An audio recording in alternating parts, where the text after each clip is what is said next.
I gotta remember not to look at the computer screen and look over here. So many screens. Hello, beautiful people and fellow winers, and welcome to another wine out, can't say episode, of A Little Something, the number 2.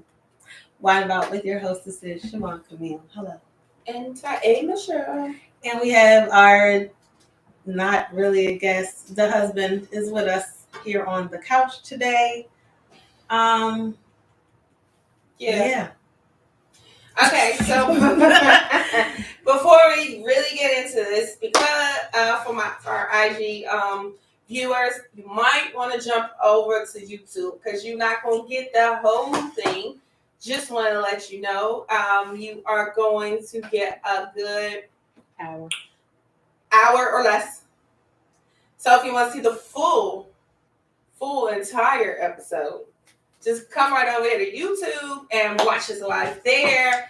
Instagram has changed some things, and it's fine. So we are gonna give y'all a little teeny bit. We're gonna give y'all a taste testing, A little trailer. You know what I'm saying? And then y'all just gonna have to come over to YouTube or just start following us on YouTube and subscribe. Join and get turn the notification bell on so that you'll know when we're doing all this stuff. Thank you all for bearing with us throughout transition in our lives. And we're only like 10 minutes late, y'all. First of all, I want to say that in the board. And we've been with y'all on time, but certain tech wanted to update. Y'all know. Updates. Yeah. Updates. So we're going to jump in. We're going to jump right into this. For those who are our first timers, the wine out, we do a random question from out of our bowl of randomness for each wine that we taste, and then we give you our wine review at the end and let you know what the top rated wine is for this wine out of the month of May. Mm-hmm. Yeah. Mm-hmm. Mm-hmm. It's been that long of a. That's what it's been. We're at the end. We made it. I was saying that yesterday to my husband. We made it. So we're gonna jump right into it. Since I also just want to say it's Pinot May, so that is our theme. So we got Pinot Gris and Pinot Grigio. We avoided Pinot Noir. Sorry, y'all. I don't think we have a Pinot Gris. Yeah, we did. You got one? Mm-hmm. The Kendall-Jackson Pinot Gris. Okay, so yeah, you get to pick the first. What you want first? One the first question. Oh, we got a little wine tail too here. That's what the picture is. With the fake ice. With the fake ice, the real lemons. This is made with and blood orange. Oh, it's a blood orange. It's blood orange in there. Oh, okay. Yeah. That is not a Pinot nothing in that. Yes, it is. No, it's raisin. I thought about it, but then I was like, no. I thought you were going to use the rest of the Pinot Gris. No, I can top it, but we can put shot it in the glass. You know? Okay. Well, we can live life. That's nothing, you know. Okay. Well, which one you want the question? I'm gonna do the question because I think I can read. All right, I'm gonna start with. It's a Pinot Grigio out of Italy by Gabbiano, Cavaliere d'Oro, which means gold night. Pinot Grigio. Yeah, I'm excited. Okay. And our question. As she pours this up, what's the biggest risk you will ever take or have ever taken? My mind went to the gutter when you started. What's the biggest? Sorry, it's been that day. And then who was reading the question? I didn't know where we were going. Well, clearly I didn't write that. I don't know. We never know who wrote what. So I was just like, "What's the biggest?" I was like, "Wow." Really? Remember, I've been censored. Right. I've been censored, so I can't put those questions in the boat. We didn't say that. It's not that you can't put. They can't be all of them. Right. Balance. Right. What's the question? Censor. What's the biggest risk you have ever taken or will take?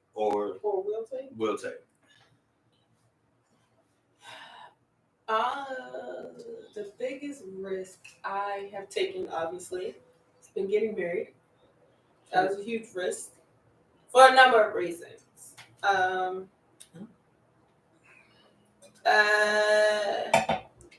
The biggest risk I will take, I don't know. I mean, I was gonna say the future. How you really? I know? really It's not don't really know. a two-part question. It's one of the I know, but I was trying to like see, like, you know how you hear one, you think of one, and you're like, okay, well, what could potentially be like the biggest The risk next one after that. someone, that may occur. I don't know. Yeah, I don't know. So get Hopefully married. nothing life or death.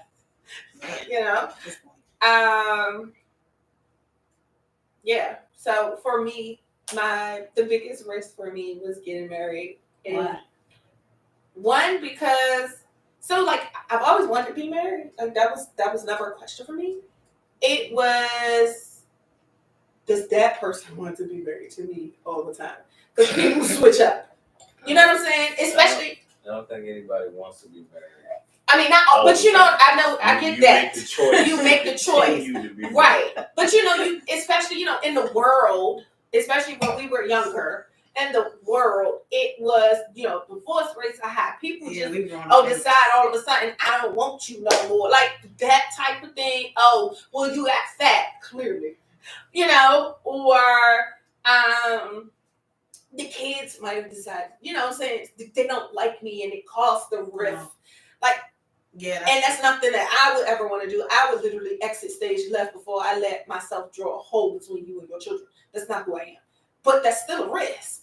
Yeah. Even with everybody getting along at first, because you don't know what could happen or what could transpire. And now everything's falling apart where the best thing is to separate, not that you want to. So I think for me, it was all of those things. But also seeing the rewarding side of it. Like I said, I come from a blended family. My parents are now married. 65. Yeah, right. But 12 kids. there was a lot of craziness, but there was a lot of things that even throughout the craziness, they kind of had that common thing in reference to the children. Mm. So I don't know, seeing that gave me hope, I guess. That, okay, y'all gonna go through some stuff and you're gonna have some stories, but you can do this and have a level of success. Okay. So for me, that was the other part. So that's my risk. What was your risk? Sir. Funny thing is, the same thing. Clearly, at some point in time, we do think alike, because that's what first popped into my head. So because she used that, I'm not going to use it. And that's the second time that happened. She was a commercial. Yes. So what I'm going to say, my biggest risk I've ever taken outside of getting married is the risk of trying to be a fucking good dad to 6 damn children, because that shit hurts my pockets. It hurts my emotional, and it hurts my mental. Kids are painful. Where had I just been like, you know what, they here, fuck them, y'all can put me on child support, and then it's whatever I'm paying. That's the only thing I'm worth. That's the only word. I feel like I can't say I would have necessarily been happier, but it would definitely be more simplistic. One job, cool. No, being a parent, it's I gotta be soft to a kid I shouldn't be soft to. Like my boys, sometimes I can't give them tough love. I'll be wanting to say, shut the fuck up, stop being a little bitch, man up. I had to realize that as a man, we have emotions, and you have to encourage that. It's sad that sometimes I'm telling them to man up about certain things, but then on the other end, it's times where I'm not validated because I'm trying to display my emotions to somebody. Hey, I don't like this. Oh, you sound like, okay. Well, why you don't want to talk? Why should I? So I get it. With my girls, I know I got to show them love, but I also want to show them that just because a guy says a certain thing, that's not always what they mean. Oh. And you have to be able to read in between the lines sometimes. Actions. Because you do have those guys that tell you all the right shit, meanwhile doing all the wrong shit. So you gotta know. You gotta know. I also teach my boys try to be better than what I was. And I say I was because, as my daughter put it to me yesterday,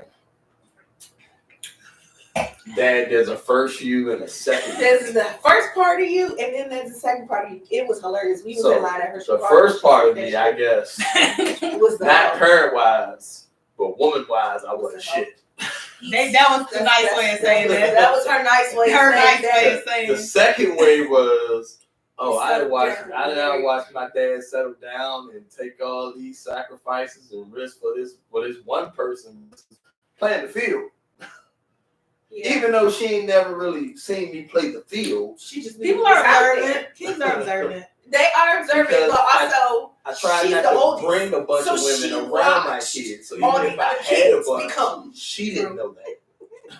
But she was like, "Well, Daddy, I mean, you got." But people, even if she I was gonna say you got. And they're not by the same mama. So it's two different. It's still a thing. Because as a female, we still gonna be like, if that's what I see, what is it I don't see? Right. So she's not stupid. But not only that, it's only two, but you didn't even marry either of those two. You married a whole nother person. And again, these are the three plus my mother that I know of and I've seen. Yeah, so it's okay. And I took a risk with all four. And that's fine. And she understood that part too. She just knew it wasn't just the four. And then the fact that you keep saying the stuff that you keep saying, talking about, I'm waiting for that mystery one to come knock on the door and talk about some you my daddy. That don't help. That don't help.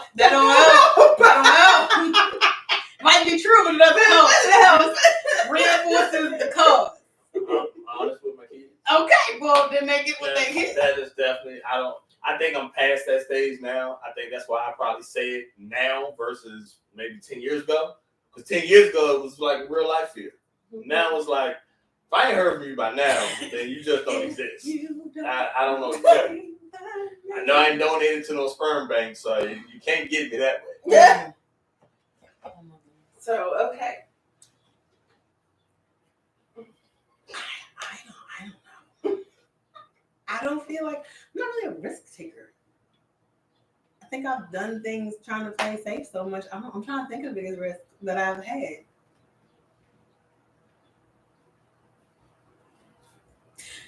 I don't know the road we're gonna go down. If y'all can think of one that was a risk, please let me know. Because to me, I can think of a few. I'm gonna let him speak. I just hit fuck it sometimes, and that's like. But I don't really know. Even fuck it is a risk sometimes. But I don't know when I hit. But by the time I hit that, I try to do the logical, and then it's usually an emotional reaction because I've done it this way. I did it this way. I did it this way. I would say your risk was your last relationship, in my eyes, and it was a risk because you put yourself out there in a manner that you typically wouldn't have. That wasn't your first, where the attraction, everything was there. Your first thing with them wasn't. We were friends. Right. But that's me and her, most of it. Well, that's most, but this one was still a little bit different because of the other stuff that came with it. Several kids, you knew, baby mama wise to that wasn't the best. You it wasn't. It was one of those you wasn't sure on. You knew. Yeah. That I might be going in some BS when it comes to that. Somebody gonna come up with some bull. So now, granted, I got the whatever for it, but it was still. Most people is like, if I know you got that toxic, if I was dating a woman and I knew she had that toxic baby daddy shit, it's a good chance I'm probably not going to date her. Because at some point in time, he gonna have to catch a fade. So if I know that going in, I'm good. That's a risk. I'm good. What I'm saying. Like for me, good because now at some point in time I may be risking my freedom because something that you brought my way. That's weird. I guess my thing is our relationship was COVID based, so I don't really look at it like a. Well, and I get Like that we too. were friends, and then it just happened to be like, you know, we here. So you gonna tell me y'all relationship was like LeBron's last championship? It's an asterisk. Shut up. In part, it's got a COVID asterisk to it. But he and I both honest about that with each other in the I mean, relationship. that's like, to me, that's the risk I was in the house. You was in the house. Essentially. What are we doing? Essentially. That's still risky. But I get it. But that's me looking outside. I can't. That's what we did. I'm in the neighborhood. You in the neighborhood. That's not what we did. Yeah, no, you know what my biggest risk? Can't go over that. You know what my biggest risk? Why we can't go over that? Because I didn't know you was in the neighborhood. Erica told me you was in the neighborhood. You know what my biggest risk was? It wasn't that relationship. Oh, my biggest risk before that, my biggest risk was preaching. I knew you were gonna say that. Because of timing. Now, the other part with that was I wasn't that invested. Like I was realistic about how I say this. The ones there have been relationships in my life where I'm like, this could go, we could end up married, white dress, and all of that because you want that. I don't necessarily want that with you, but you want that. So I could take that and I know I could get married to you. That's cool. That's nice. I think you were comfortable with that relationship. I think you were comfortable knowing it wasn't going anywhere super serious. It was a matter of, I would hope so, but if it doesn't, cool, because I'm also focused on this, and so I don't have to fully focus on the relationship. Mm-hmm. It played that.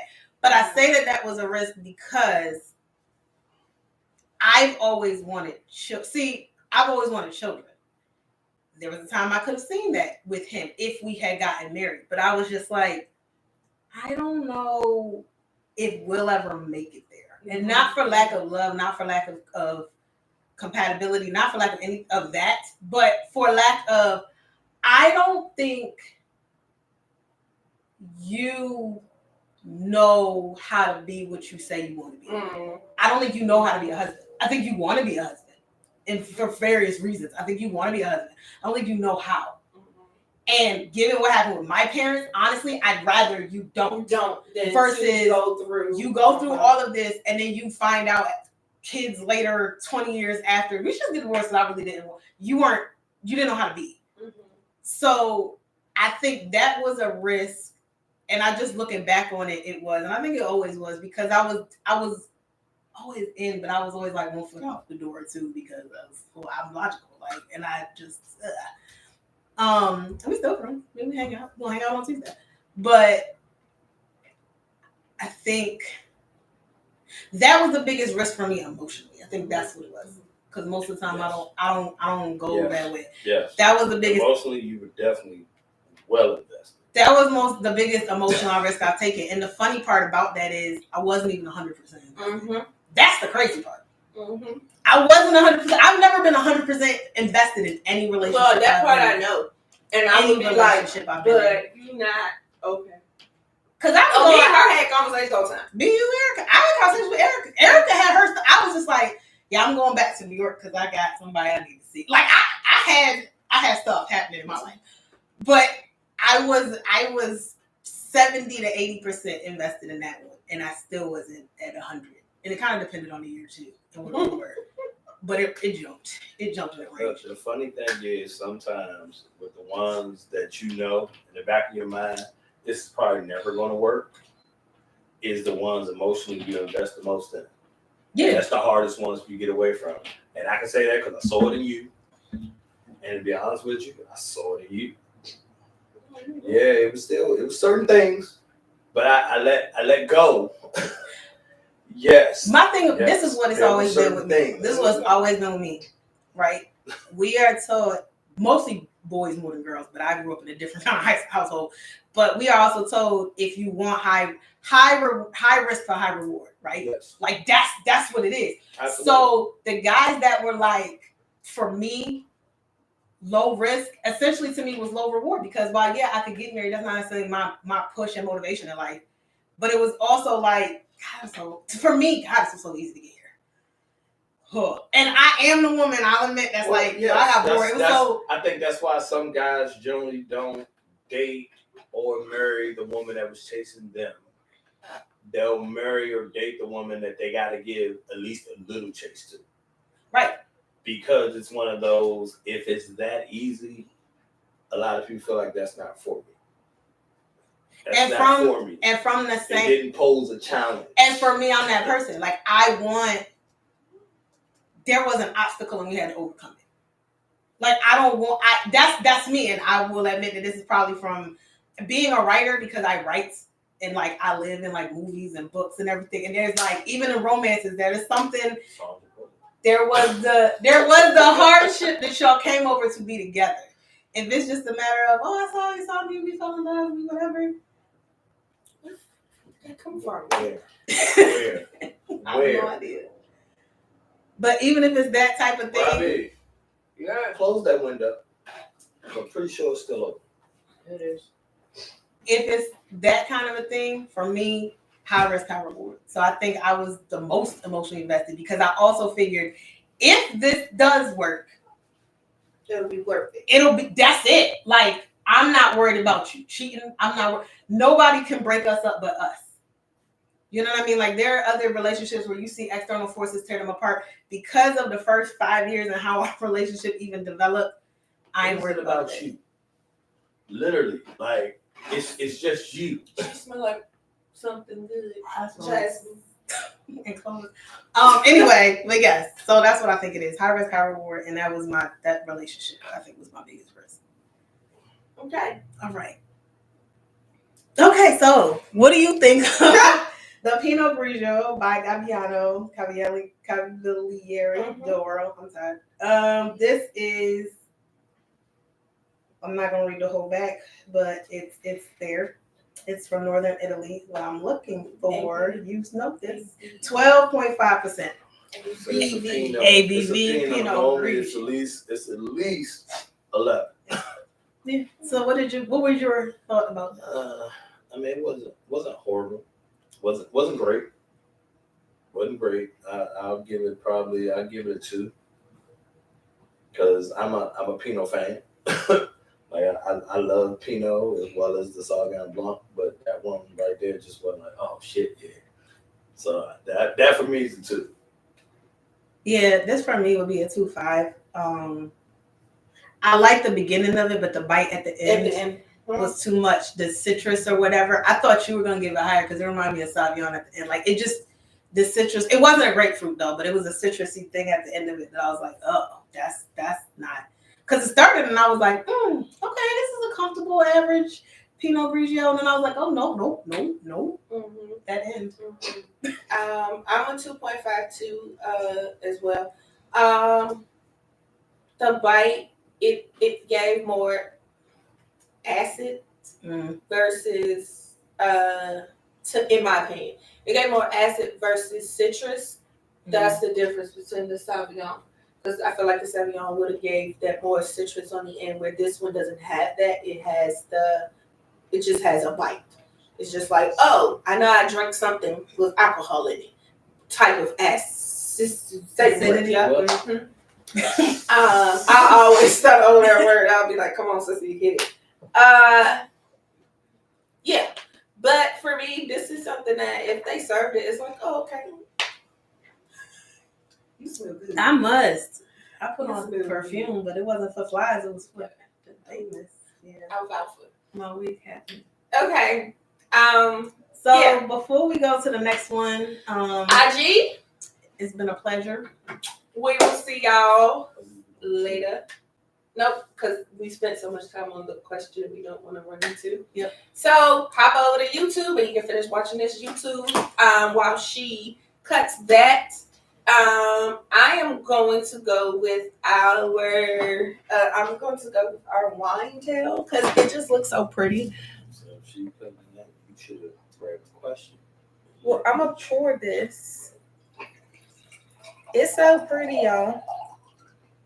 That's why it was just sitting there, and I was just looking at it, and it was looking at me, and I was looking at it, and then it was looking at me, and I was like, okay, fine, I will pick you. I choose you. I choose. Oh. Okay, well, the top. Down the thighs. The top. Oh, sorry, baby. My bad. Why don't you drip on me like that? My bad. I'm trying to caress Pick the your question. thighs just 'cause I got a mouth. Pick the question. You don't want to put I just picked it. I just picked the question. That's why I said it'd been easier for you to pick the question, and I picked the wine. All right. Oh, this is long. It's long. That's what she said. This is my question. Did you turn to pick a long one? I don't remember. I got to say. What makes a good man or a good woman? I answered first. So let someone else answer. Cooperation.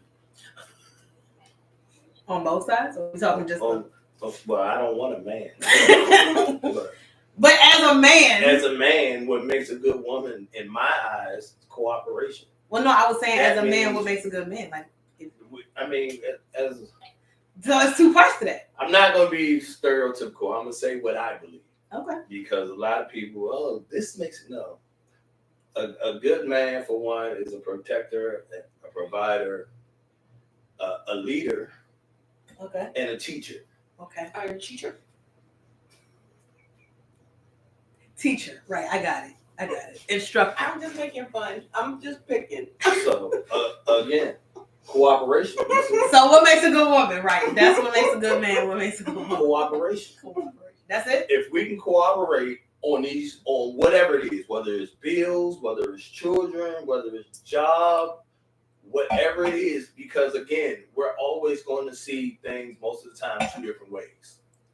But if we can come to a mutual understanding of, yes, this is what you want, yes, this is what I want, where do we meet in the middle to achieve the best possible results? That's what it is. Because we're always, somebody's going to be better at something than the other person. That's just life. Mm-hmm. I don't care if you want to get into the gay situations where it's two men, where it's two women, whatever. Somebody's going to be better at something than yourself. It's always that. If I'm better at finances, she may be better at fucking taking care of the children. If I'm better at taking care of the children, she may be better at finances. It's one of those things. I may be a better cook. She may be a better cleaner. You know what I'm saying? I might fold clothes better. She may wipe down the walls and fucking and detail the car and all that other shit better than me. It could happen. But it's one of those things you have to. I believe you have to have a balance. You have to understand whatever your role is in that. And if you guys can split your roles for the most part, not a 50-50, but you give 100% of whatever it is you have and 100% of whatever the fuck it is you have, it'll work. Okay.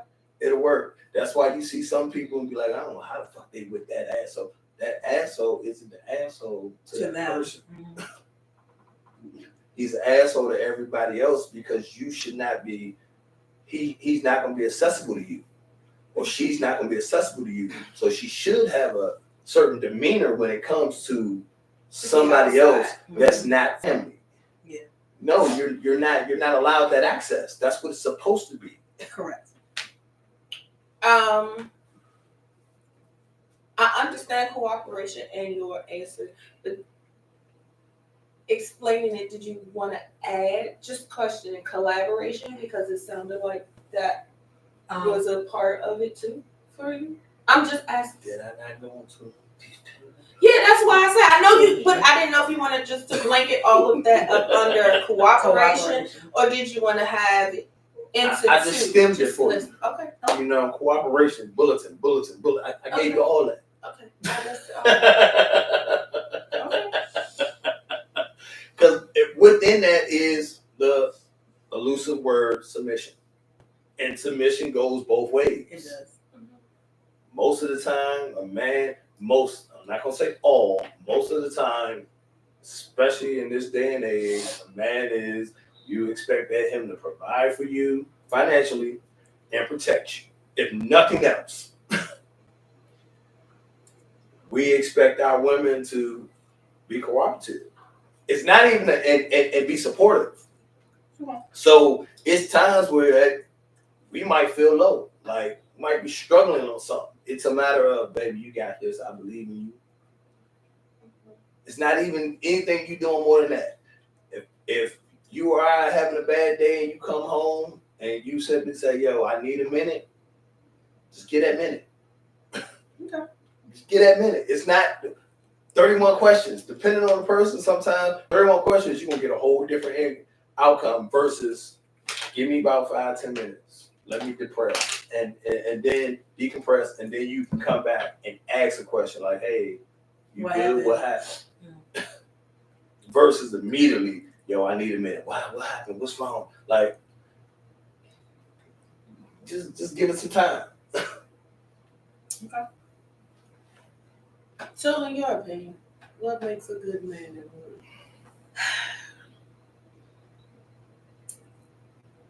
Oh boy. Oh, the best. Honestly, I think what makes a good man and woman is the same to me. And it's just in general, and it's something that's missing in society as a whole, and that's empathy, and understanding, effective communication, emotional intelligence, and I'm talking like in general, but this can go for a relationship too, if we're talking about relationships. Yeah, just being a good human, like that's what it just takes to be a good human being. In a relationship, to me, it's the same thing. Men and women, if you can't, because we are going to come from different places, speaking of heterosexual relationships, different places, then you have to be able to empathize.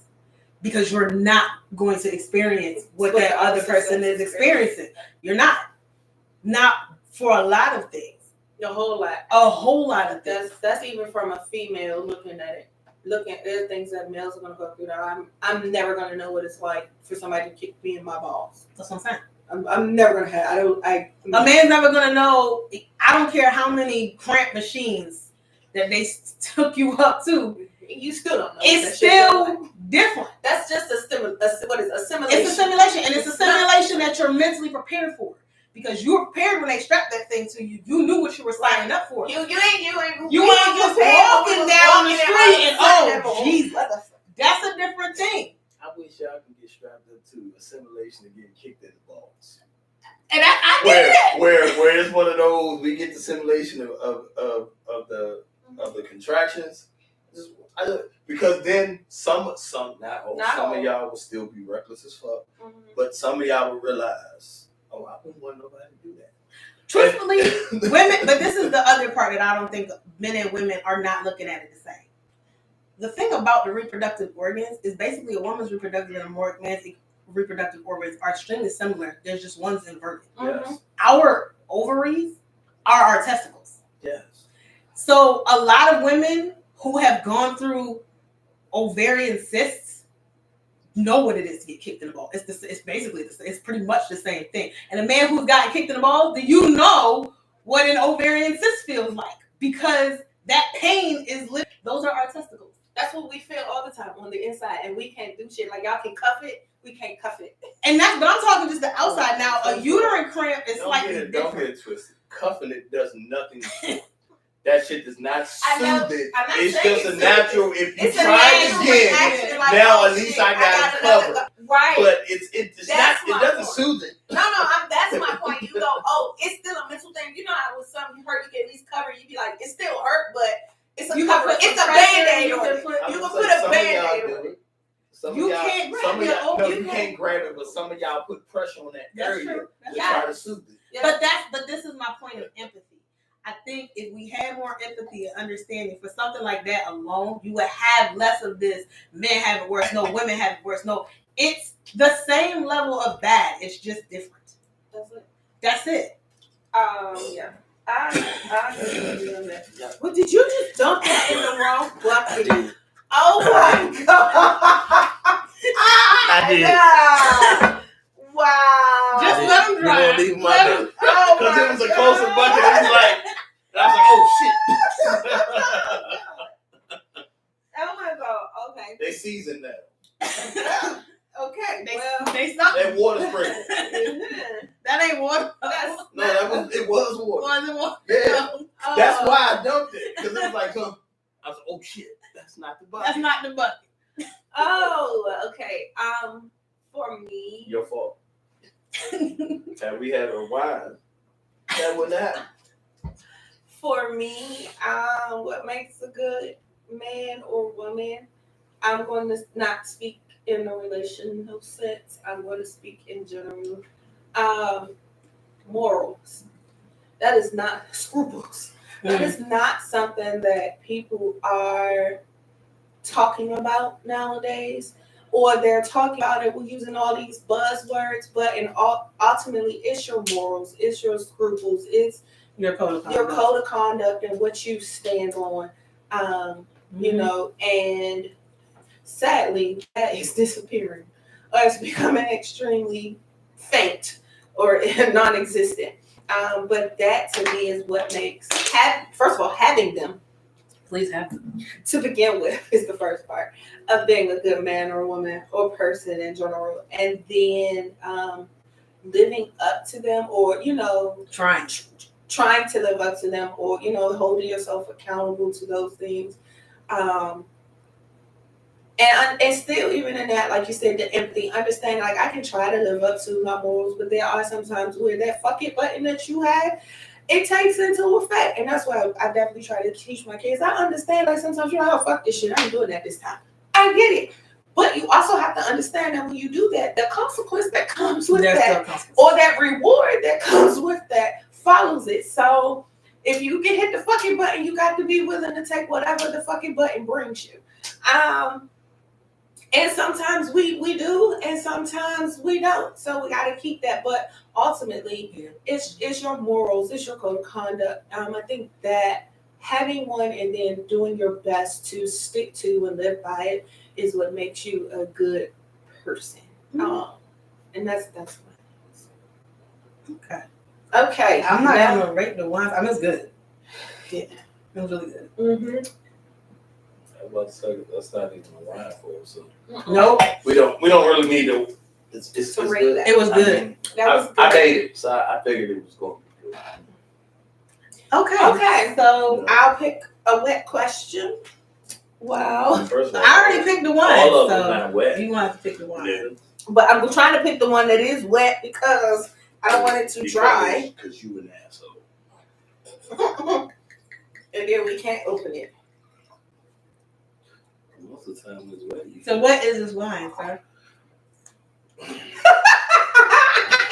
What is it, McManis? I can't see it. Pinot Grigio. McManis. Okay, you said what is it? That's why I was like, I don't want to make know. sure. I think most of these like that. I'm glad I picked one that I can pronounce. Look at that. Read this. Fundamental. Okay, this is a question. It says, what never fails to make you laugh? My youngest son. Baby boy. So son, yes. What never fails to make me laugh? Oh my goodness, I can't think of it, but I do have one thing that every time I see it, I don't even fuck what happens. I can't think of what it is. What always makes me laugh is the scene in The Princess Bride. Have y'all seen the movie? What scene? Have you seen the movie? Yes, the old movie. Yes, The Princess Yeah. Bride. Girls. All right. I don't think I've seen that. It's this one. You gotta watch It's it. with the same dude from Men in Tights. Gary Ellis. Robin Hood Men in Tights. He plays He plays Robin. He plays. Oh, okay. Okay, well, he's in The Princess Bride. He's in that. He is He's in a that. bunch He's one of of the movies. things. A whole bunch of movies. He was in. I didn't say he wasn't in other movies. Kiss the Girls. I That's said what I I'm don't talking Yes. remember about. him. Yes, The he Girls. was in He Kiss was the good. Girls. He was casting over that guy. Anyway, if you haven't seen it, watch Princess Bride. I know it sounds like a chick flick. It's not. It's not. It's not. It's not. It's really It's along not. the same lines of what was that? What's Blazing dumbass? Saddles type. It's like a satire. Well, I'm saying satirical. Right. Like the Monty Python's type thing. It's a satirical. Men in Tights. It's like a Robin Hood Men in Right, Tights. It's yes. satirical. Don't like that. It's not that level of satire, but it's funny. Anyway, there's a scene in it where he goes down, he wakes up, and he's in a pit of despair. It's the first scene in the pit of despair. And the old hobble guy goes in there, and he's like, where am I? He's like, the pit of despair. Don't even think about trying to escape. I can't hold this little. Every time I see it, I duck out that shit. He said, yo, I can't. It's literally, he's like, I can't. My regular voice. And if it's just cut it out, sir. Like, you're not getting out. Like, it's just, I don't know why. Every time I seen that from the time I was a child, because I used to watch that movie a long time, like 20 years, and that thing, I know it's coming, and I laugh every time. Every time. I don't know. It's something, I can't think of what it is, but every time I see it, I just laugh, and it's the corniest thing ever. I can't remember what it is, but it's like every time. It never, like, every time. I can be like to go with this softy and see that. And I can't, it's, you know how when somebody asks you something. Is it a movie? Is it a play? It's a part of a movie, or it's a part of a movie, I believe. Or is it a commercial? It might be a commercial. I mean, if it's only a shot, I could be either one. But that's it for me. But it's something, and every time I see it. Oh, well, I will pick this one because I can't remember what that is, but I will pick this. Like, one thing that I know it never fails is my movie, The Proposal. Oh, I'm not saying it. With Betty White and what's that girl named Sandra Bullock and Deadpool. Oh, crazy. They're in the woods. Betty White is covered. Betty White's hilarious. And she got this crown on, and she's in the woods saying, "Call the spirits." Sandra Bullock sees her. She's like, "Come to me." And she's like, "Okay, we're going to chant from your soul." And so she says, so Sandra's like, "Okay."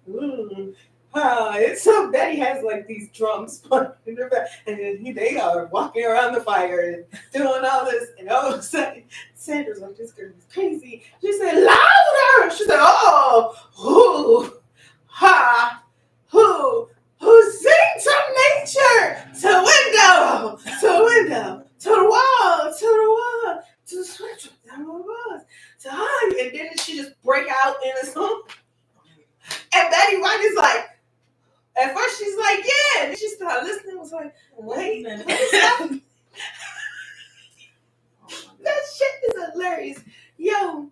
That shit. When I say that shit is hilarious, it's hilarious because then he comes out and because he hears that them in the woods. What the hell? Oh, you know what always makes me laugh too? I had to show it to Marsha yesterday. Y'all ever seen Glee? Listen, I've never seen Glee. I've only seen this one part of Glee. Glee season 1, episode 10. The way that it starts, because my mom flipping through channels, and you know stuff just comes on. It came on, and it's literally the teacher and Leah Michelle is the student, and they're doing the My Endless Love, and she's so into singing to her teacher that they're like across the piano, and she's like around, and he's like. And runs from her, and then there's one part where she like gets up on him, he grabs his chair, I swear, out of nowhere, and it's like, and you hear all the students' thoughts and their thoughts while this is going. It's hilarious. Yo, that makes me laugh. The other thing, Superstar. I do like it. Yeah. Sometimes I can never. No, you know what else makes me laugh? Just from a series. Come on. She said, "If I say jump, you better jump. If I say cry, you better cry. If I say wooga wooga, you better wooga wooga. Come on. What's wooga wooga? I don't know. But if I say it, you better figure it out." Oh no. Hilarious. I remember Rob saw me watch that one for the first time. He never seen me laugh so hard. He was like, "Oh my God, you like this?" I've seen Night at the Roxburgh came on that night. I was in that jump. What is love? Baby, don't hurt me no more. No, the one that gets me though, that can always make me laugh from a TV show. Cannons to the left of them. Cannons to the right of them. I don't know why that thing is still audience later. That thing is hilarious to me. What was it? Raphael de la Gato. Yo, it's always some crazy things that just like never fail to make you laugh. Nope. Oh, and most of the time it is from like way back in the or day. commercials or something like that. I Real remember. movies. I remember that. But they didn't force feed you certain things. Oh, we're not gonna talk about that. That's Oh, why I said certain things. yeah. Mm-hmm. Okay, so this McManis. Man. Well, hold on. So this is McManis out of California, 2022. Pinot Grigio, 11.5 alcohol by volume. They say our Pinot Grigio is crisp and refreshing with lemon, mineral, lime, and grapefruit notes and a bright, lively finish. That explains that lemon It's because been it's sitting damn. too long because it's tart. You just got that. You can't. No, but a lemon and a grapefruit. That's just tartness, and it tastes like it. That's why I was not like. And I'm going to give it a 1.5. Ooh, I'm gonna give that a 1. That's not for me. Yeah. I'm with you on the 1.5. I think I drank because I was thirsty. That's definitely a 1. I forgot. I literally was like, oh, let me taste this first. And so I took a big gulp. I should not have done that. Don't have this with pepperoni because the spices in this do not go with that citrus today. Yeah, that don't turned my cucumber to a pickle. From Subway? No, I didn't get pickles. I got cucumbers. Yeah, that's a lot. I just burped. It tastes like a pickle instead of a cucumber. Okay, it's your turn to choose one.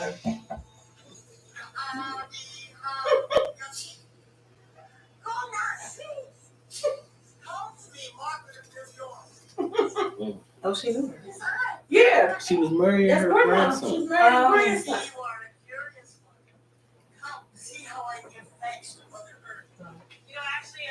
I can't watch the whole thing. Oh, no.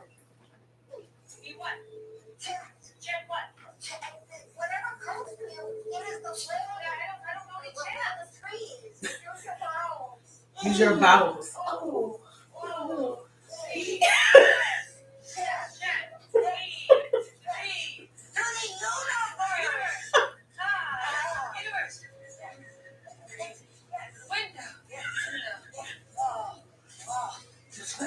My balls. Louder!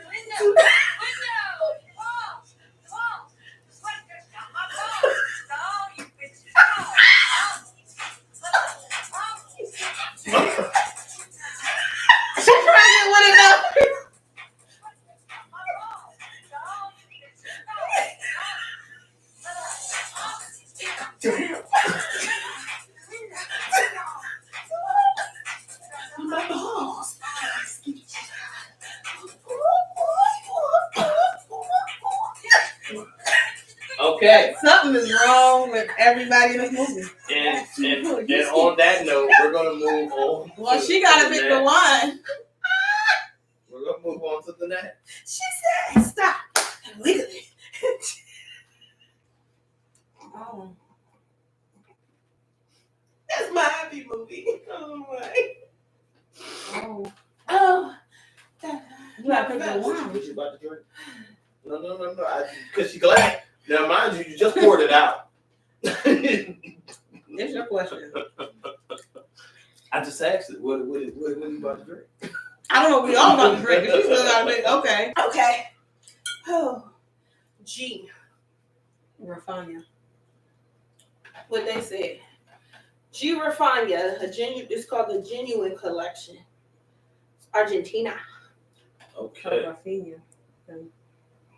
From the labs of the wet questions. I was like, what question? I was like, what? After you die, Oh. what do you want to be remembered for?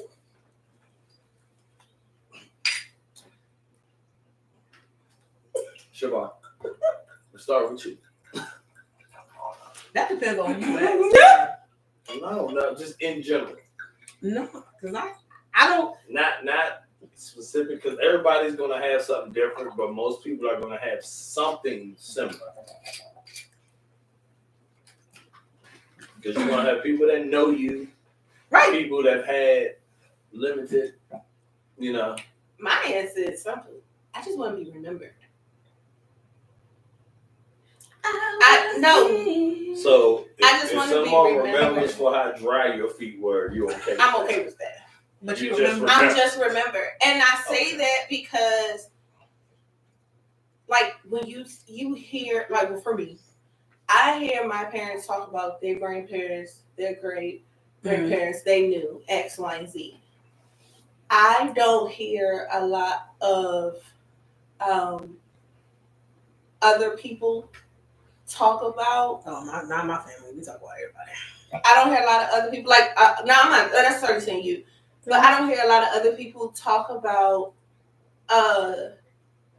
their great, aunt or their cousin who did X. You know what I'm saying? Like, I don't hear them talk extensively about anyone outside of the immediate.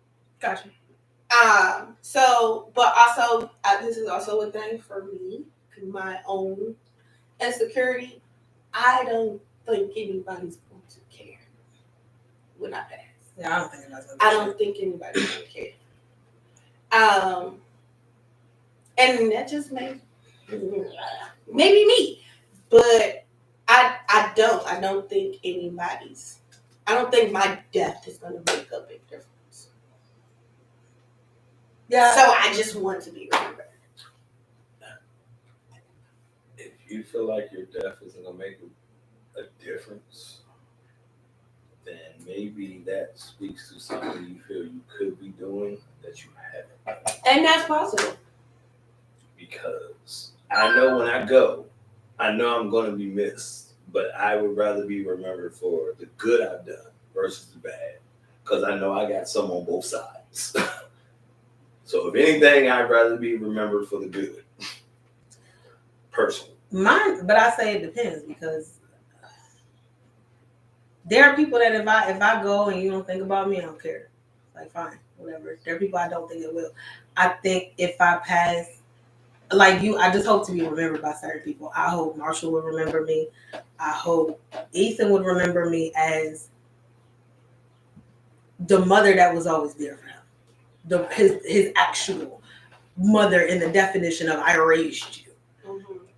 I would hope Preach remembers me as the love of his life. Even though we ever get together. But I still that he said that to me before, and I hope that to be true, and I hope that if nothing else is how he remembers.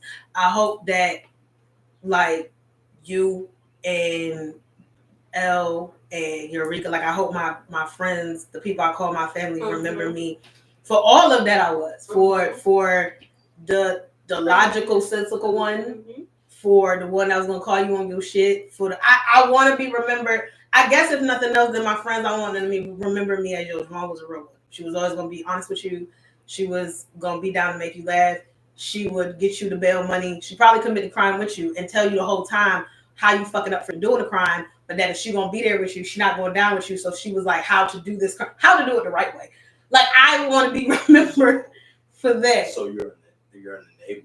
I'm a smart enabler. Yeah, I want to be. You're an enabler. Look, you shouldn't be doing this, but if you're gonna do it, let that wire and then that camera feed is no longer rolling. It's like, I want to be. She's the wipe enabler. the door handle.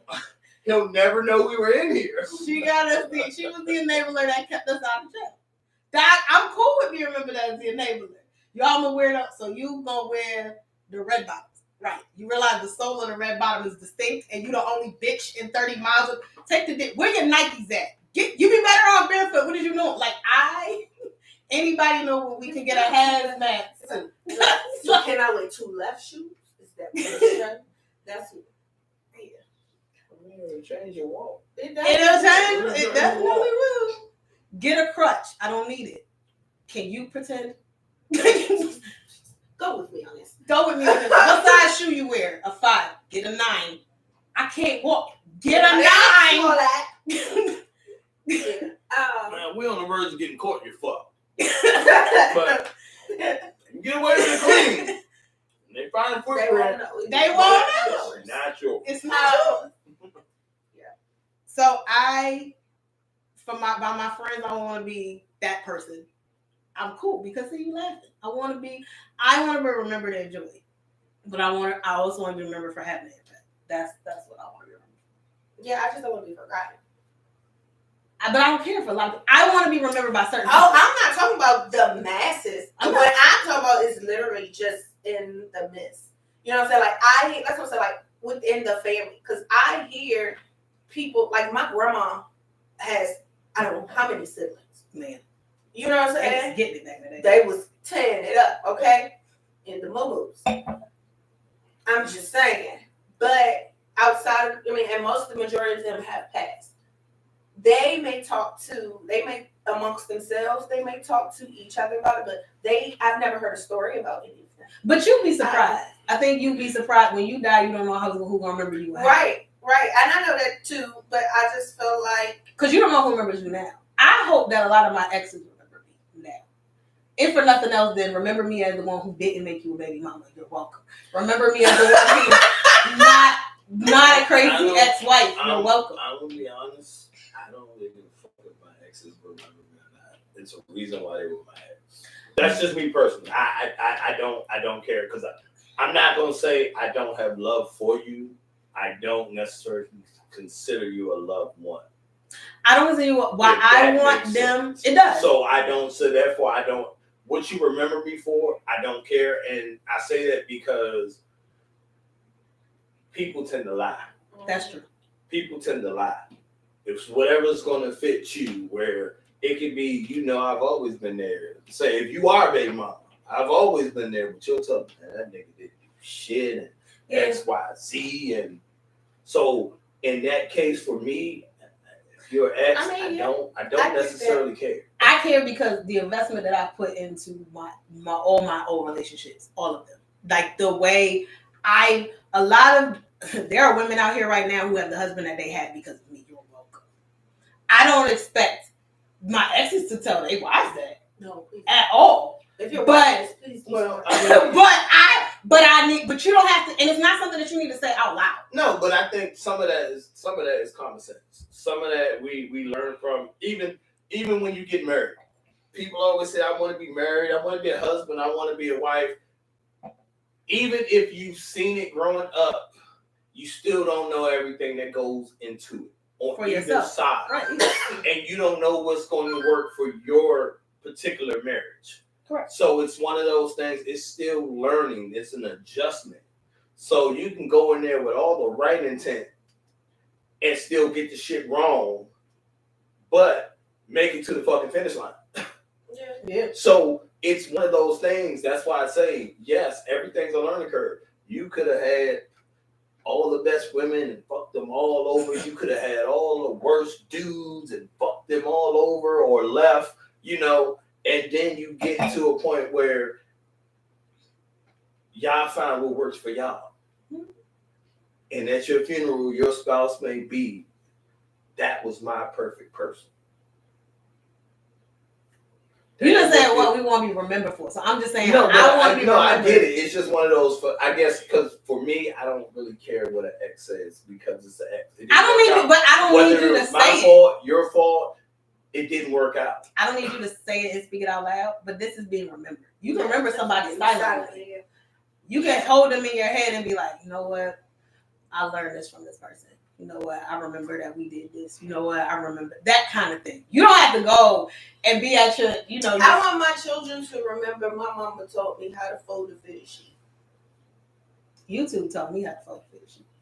Like little stuff like nobody fold fitted sheets. My mama could fold a fitted stuff that changed. Like something like that. Or now I know if I pass before my husband, I'm gonna be honest. I don't expect to be. I expect to be remembered for all of that.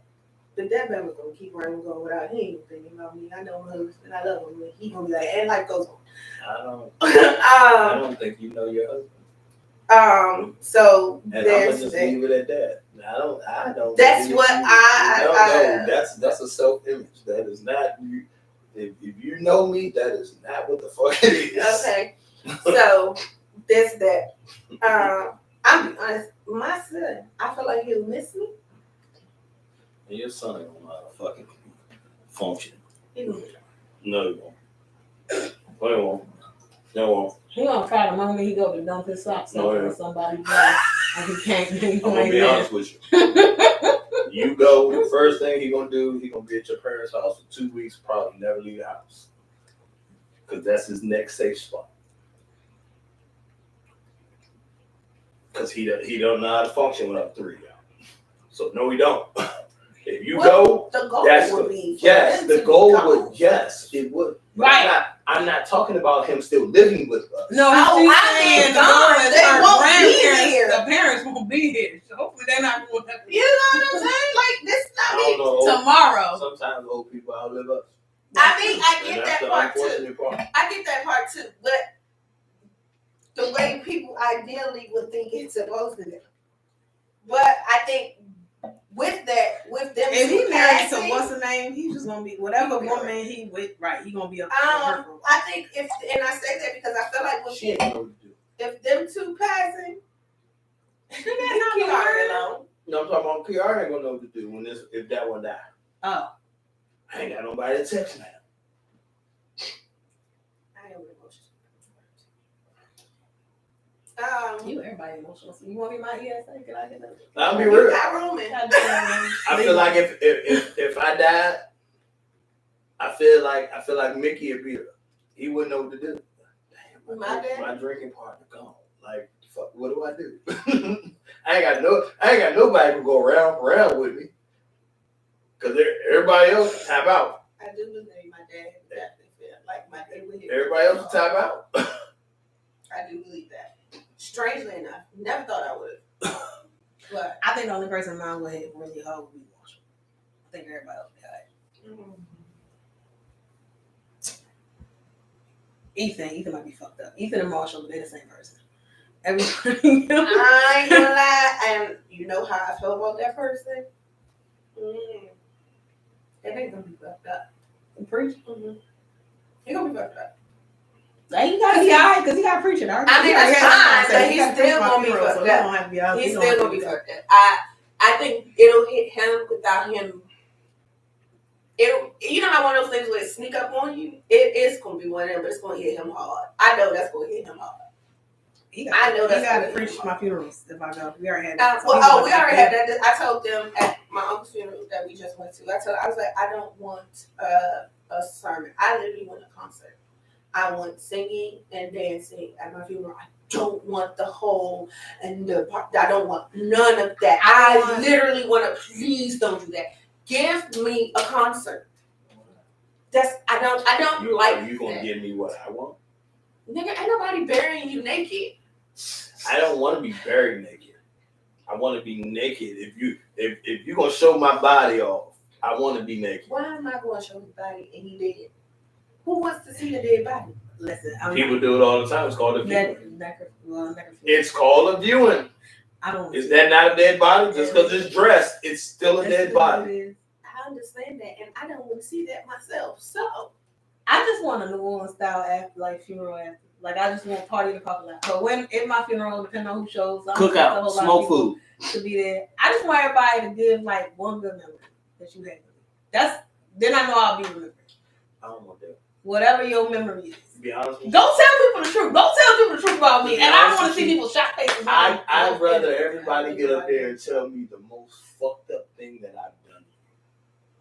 I just want to know just how dark I got during my lifetime. And then go ahead. I just want everybody to say one memory. I ain't saying to be positive. I want all negative. All negatives. All and negative. then after, I don't want the good shit. I want all the negative shit. And then after, listen, I already got a playlist, okay? Because you can't fake the negative shit. I'm with you. You can fake the good shit. You can't fake, I couldn't stand when this nigga did that. You can't fake that. I want to know the real. And I want to see a nigga break down why he telling me how shitty I was at that moment. Because then I know that love is real. I know that love is real. No, you're going to be in the room. I feel like I'm going to be there. I'm going to be there because I'm going to be there. I have a playlist. My playlist includes Needs Like Megan. I keep telling y'all, I don't know why y'all think when I die, I'm going to leave, nigga. I'm not going nowhere. I got playlists like Megan for you. That's my You ain't getting no more dick when I leave. I don't want no. Soon as that nigga walk in the house, motherfucker, why you here? The door's right there. He gonna be doing that thing. I'm gonna block that cat. I'm gonna make your style me. I'm gonna turn into your mother. Celibate. believe my mom was celibate. Shit. I believe Michelle could be celibate. I don't believe you could, but I believe you could. I'm good. I mean, we was almost there, and you married this. I man, mean, so, facts. you know, We've done it several times before we was that. gonna But be here. that's what Kiki said. Kiki said she thought I was gonna, me and her was gonna be the celibate sisters with cats. I said, bitch, I don't like cats. Pause. Thank you, because Kiki is the same one. I ain't even know That y'all long when enough. I but said that I didn't was see that. celibate for 16 months, she gonna turn to me and say, "Ooh, don't do that again." So how she gonna be celibate? That's what she said. This is what she said. So about this Pinot, this Garrefigna from what we got? I can't. Garrefigna Genuine Collection Pinot Grigio, 12.5 ABV from Argentina, brought to us by the imported streets of Miami. I didn't like this, but okay, I'm gonna give that. Like I wasn't a fan. We've I been feel like doing so you much like- talking. I need to revisit it. This gives me Sauvignon vibes. Yeah, and that's why I don't like it. I don't like this one. I'm starting to wonder if I like Pinot Grigio. I think it might be too citrusy for me. Yeah, that's a no. I don't like that. I'm like, we ain't on your rating. You get that 3.5. I like that. Of course you do. I like that. That's a 2 for Pinot, but if there was a Sauvignon, then it would be like a 4. Yeah, I'm starting to realize how close they Already are. Because I think a lot of stuff I think is I always. already changed the name in my mind, so it's going to be a 3.5. Okay. Last wine, last question. I have a good question. Okay. They're not in They the not in bucket. there. And this is the Kendall-Jackson. This is a Pinot Gris, not a Grigio. I feel like did we have this at the first ever wine event when we first tasted the Kendall in DC? Oh, I don't know. That's when we got the Chardonnay. Was that? I didn't know that they were Kendall. Was Kendall there, or was it just Philip Carter? It was just a Carter, not Kendall I don't think Kendall was there. Kendall-Jackson was there. Kendall-Jackson is popular. Okay. What do you wish you were better at?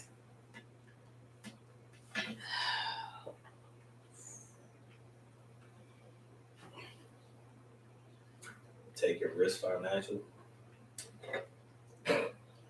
No. And I say that because, and it doesn't have to be like a risk where if I do this shit, I'm going broke.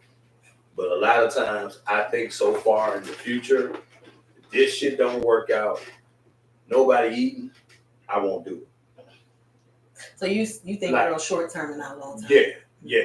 Like, if I can think the way you think on shit, where I tell you why, what about, like, you think short term for a lot of things when it comes to purchases, where I think more long term.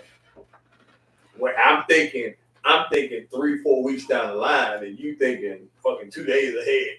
Yeah, we good. That'll still be paid with me doing this. Yeah, I'm thinking about the deal after that. And the other one, like, what may happen if this don't go right, because we also have this going during that third week. Like, that's how I think. So you need to operate on faith because you're operating on negativity. I don't have no fucking faith when it comes financially. No. I get that. No, at all. And I think part of that is because I've had to do so much shit on my own financially that It's hard to get out of. I don't look to depend on somebody else. So it's like, nigga, if you don't have it, you ain't gonna get it. This shit don't work out. Nigga, you go ahead and want to sell some penis or something.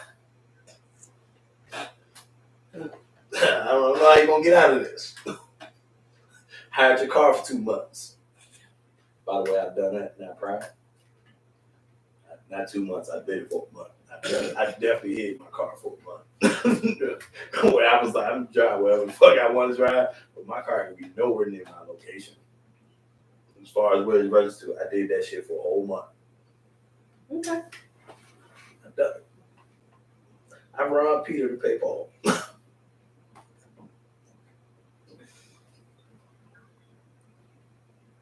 All right. Susie. What's the question? What do you wish you were better at?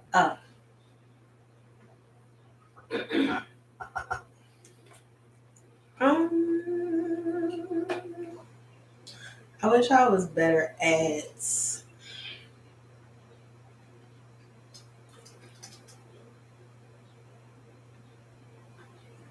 bouncing back.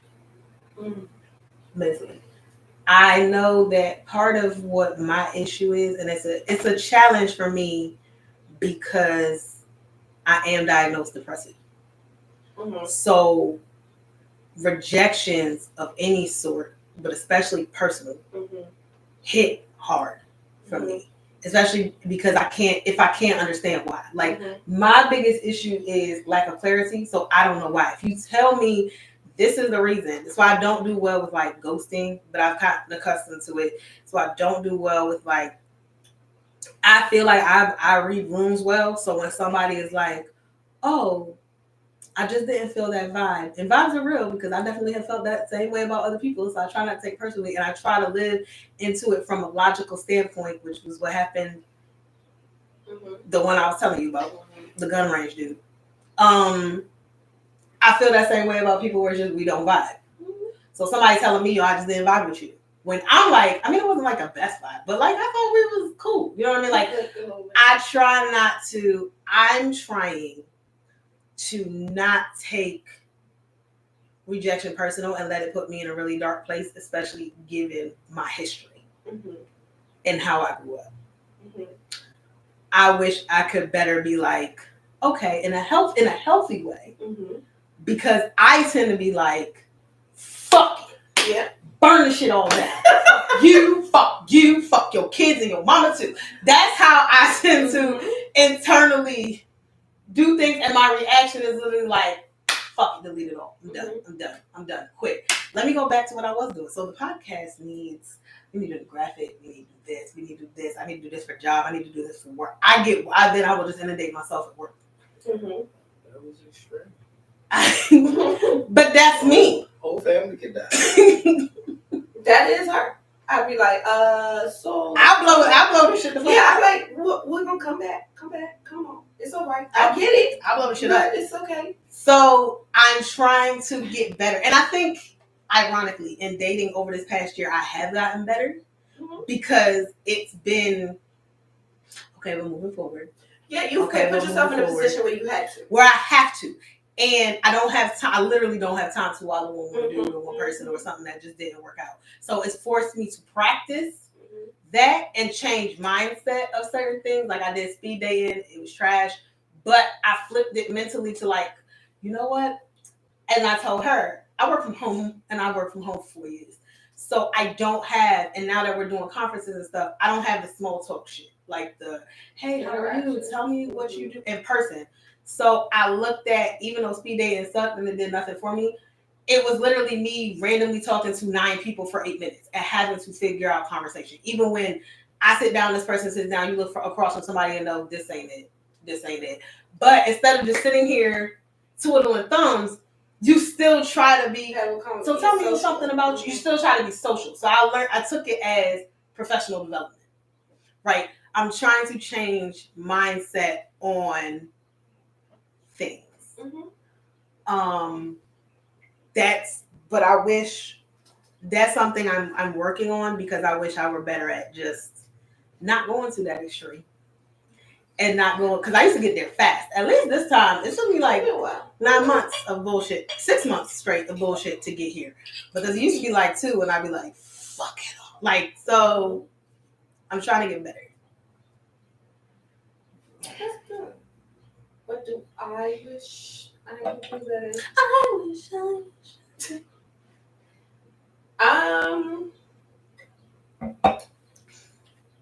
I wish I could get out of my own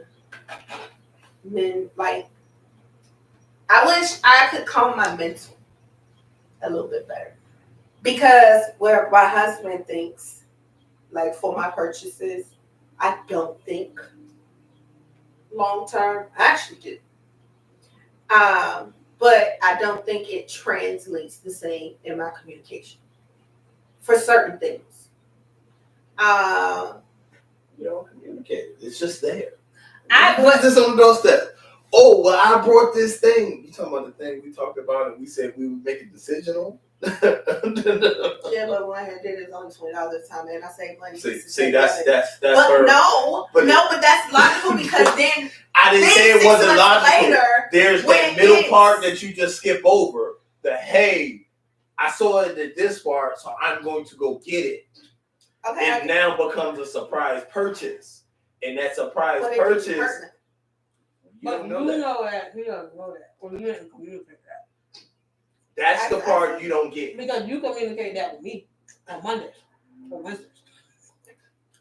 But you're not going to communicate. No, the communication should be here before it's anywhere else. That's the part. So, that you just skipped over again. I do think about okay, not just if I do this down to pay, it can't because I only get paid these 2 times. So I do think further, but because the way that I think about certain things, I will go mentally to the extreme. You both have heard me. Well, and then y'all have to bring me back. So I've been trying to do better with that, but just my anxiety when I think of things going to the extreme, I get extremely anxious. So that's something that I wish I could handle better is my anxieties mentally. But I also don't don't tell everybody. No, I mean you just tell my thoughts because maybe I do. Oh Lordy. But yeah. If I could do anything better, I think I would like to be able to handle my anxieties better because that's what causes my stress. My anxieties always stress me out. And because I don't like telling nobody I get anxieties. That's it. It's another thing. I get that. Because I'm depressed and I don't like telling everybody that. Or I like to be like, all right, this is what it is, but you ain't gonna see it. Yeah. Or very select people see it. Nobody will ever see it to its fullest. But because I don't want to get told, man up. I don't want to get told, why you okay, but why is it? Because one thing for sure, 2 things for certain. I'm already thinking that. Right. Bitch, get it together. Pull yourself together. Like, I'm already thinking that. I'm already trying to pull myself out of this. Yep. That I don't need your mouth. You also can't assume that everybody's going to answer in whatever way your head tells you that. And that's another reason why I don't say anything. Because sometimes you can be surprised. Yeah, and that's true. But sometimes. But when you are dealing with anxiety, when you are dealing with depression, when you are dealing with any type of mental illness, disorder, whatever people want to call it, it's not that easy to communicate, especially when you're in the middle of it. I didn't say it was easy to communicate. I just simply said, again, everything has steps to it. Yeah, we know that. Everything has steps to it. So yeah. It's one of those, just even when you're dealing with shit, just simply talking to us. And I think, and I could be wrong, I think that's why white people don't look at shit the same way black people do. Therapy. No, not even therapy. If you ever sit down next to a white person, like on the train, they will give you their whole life. Mm-hmm. And never fucking met you. Mm-hmm. Black people are so fucking standoffish. We're so guarded because we assume that this motherfucker don't care nothing about me. He swishes I'm dead, is racist, whatever it is. Where white people is like, yo, yeah, so my daughter-in-law, she just acts like the biggest bitch in the world. Well, what happened? And they'll tell you. And then when they get off their train at whatever their stop is, they feel way better than when they sat down. I think part of it, though, I think that's personality. And I say that because I do that. I talk to people. And I will tell a stranger a whole bunch more because I know in my head they don't give a fuck. This was just a way for me to get it out. I have also been that person that somebody has talked to, and in my head, I'm like, what the hell are they talking to me? But I had to learn also to receive that, because that happened to me in a bar. Like, I had the girl whole broke down, and I was like, and I didn't even go out that day. I literally was like, this had to be God. This had to be God. And I was like, because the way I was talking to her, it was just like, I was like, God, why am I saying, like, you know what I'm saying? But, and she was just, gave me a hug, everything, before I left the bar. And it was funny because Rob was like, he didn't even come out. I said, I didn't. I don't want to be here. I've been that person that people confide to. What's I that? will What you say, Uh-huh. I've definitely been a person people confide to, because I guess I had that face that says, you can tell me, lay your burdens by my riverside. I wish people would stop coming to my riverside, but they keep coming. But I think part of that is also cultural, as far as Black people are concerned. They're not telling me about it. Because I think what we are also, because the thing about being Black in this country is we have to be aware of not only how you see yourself personally, but how you're being seen. And not even how you're just being seen by white people at this point. How you being seen by everybody? How you being seen by every other. How you being seen by Asian. How you being seen by this, by this, by this. But to compound that.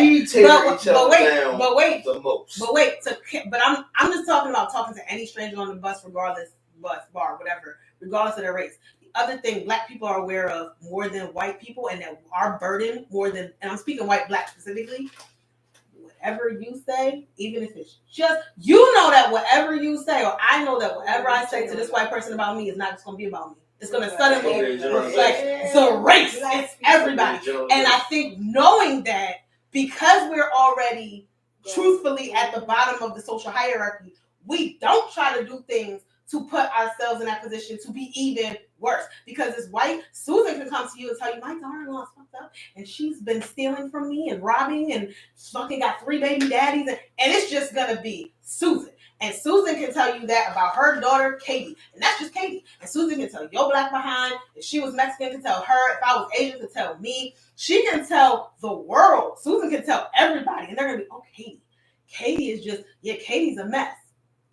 You go say, you know what, my daughter out here, the same thing. Suddenly, Katie Black, and now it's, you know, those Black girls, because this Black guy was telling me, and you know, Black girl, it's not just your daughter. It's not just attitude. These hoes want to be on the pole. It's not just, and that's what we are aware of, though. So that's why we don't feel safe to have that conversation. And look, I'm not naive to that. I'm definitely not naive to that. But that's what I'm saying. It's just one of those things where it does suck, and it is unfortunate. Me doing what I do professionally is I hear stories, especially like I'll be honest, older white women, older white men. Mm-hmm. It's one of they get to the point where sometimes a lot of them, their kids and their family don't even come around anymore. Right. They see them every couple months. Yeah. So the fact that they're just able to have a conversation with somebody. Oh, absolutely. It's one of those. Let me talk to you. Let me tell you what happened 3 months ago. I worked in a call center, and you know how many old white dudes would just keep me on the phone to tell me about their family. They ain't here to make an appointment. They just want to talk because they haven't talked to somebody. No. You seen the movie Red? No. Mm-hmm. You never seen Red with Bruce Willis? Mm-hmm. He would call her every week about the check. Well, nothing wrong with the check. He just wanted some because he was retired. And you were alone and lonely. He was the leader of the elite. When it came to military, it was one of those things. He just needed somebody to talk to. Mm-hmm. Yep. That's like I saw this Instagram, and it was a Black dude and this older white lady, and she came over, and he was about his lights. He was like, Miss, whatever, the cops already done been here and told you that my lights aren't facing your property. I know, but he's like, listen, do you just want to talk? We can set a time. You just want to come? Yeah, because you're such a nice man, and I know. And she felt bad, but it's, again, you're old. By yourself, you need attention, whether you have kids or you don't, because that's the other part. I see too many people, and that's a lot for another time. But this whole thing about how people need to have kids for what? There's no guarantee your kids gonna come around your ass when you get old. And depending on, sometimes it's depending on what you did to your kids. Another thing is depending on what controls your kids. Yep. But what to that? But I'm saying that because I think for Black people specifically, it's white people have the freedom. And even I won't even say it's just Black people, because honestly, you can say this definitely about Latinos, potentially about Asians too. But definitely for us, if we go tell our personal burdens by the water, by the riverside, it's not just our burdens. Suddenly, it's the whole race. It's the whole, all these black girls do this, all these black boys do this. Whereas white people have the freedom to go vent because it's going to be, oh, Katie, this woman I was talking to, her child. And it's going to be told that way. Part of it is mainstream media.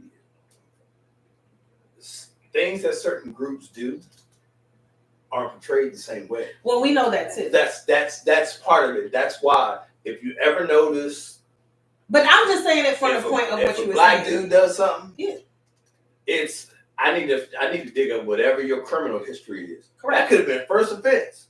They gonna find something. Well, he had 2 friends that were in the gang when he was 7. That don't mean he was in the gang, but because he had 2 friends that were in gangs, he must have been affiliated too.